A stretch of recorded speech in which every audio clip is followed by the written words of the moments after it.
अस्सलामुअलैकुम जी दोस्तों, गर्मियों की रुत तो वा छोर वेले होन हो ही नहीं सकता किसी जामुन ना आइए। ये आ गया जी सोना बधा दी रुत जिद जामुन का एक टाइम होंदा।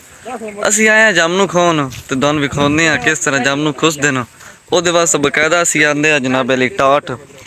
उत्तों जूना मरसा थले टाटा वे डासन के मुड़ा तैयारी कर रहे उत्तर जान दे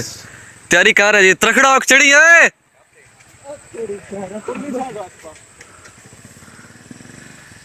जी जी हो जनाब मेरी जामुन तो बूटा जुरिया पे टेंशन नहीं उदो मोटरसाइकिल है पुराने भी साढ़े यार को आए जामुन दे फारू ही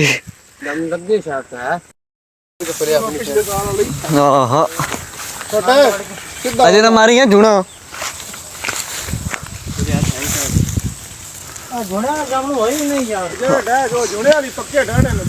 ए बच्चे हुन तेरे सिर ते असि सारे लेने नहीं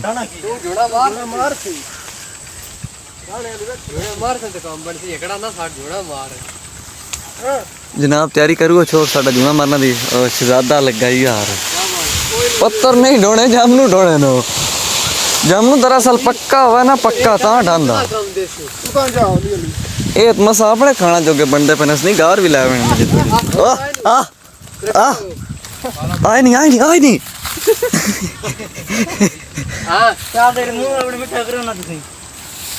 ए जाके वास्ते गल्ले नहीं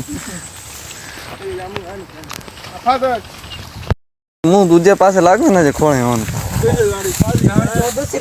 घंटे तो वेखो जे एक पाक सारा बनाए किवें पा नसनी 80 रुपए ने हुन दे पता ओ मारो सही मोटा मोटा होना ले कोई नहीं चार लाइन हुन भी ओके हमने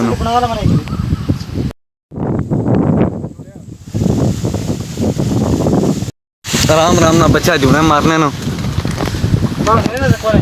गाइस बड़े प्यारे जामनू डायर हैं कितना ले आइए यार ये मेरे सिर कहीं बम दे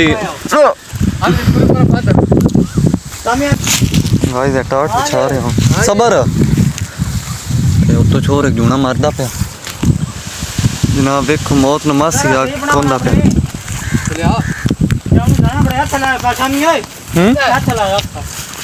साइड एक ही नपो ना हां और करो हां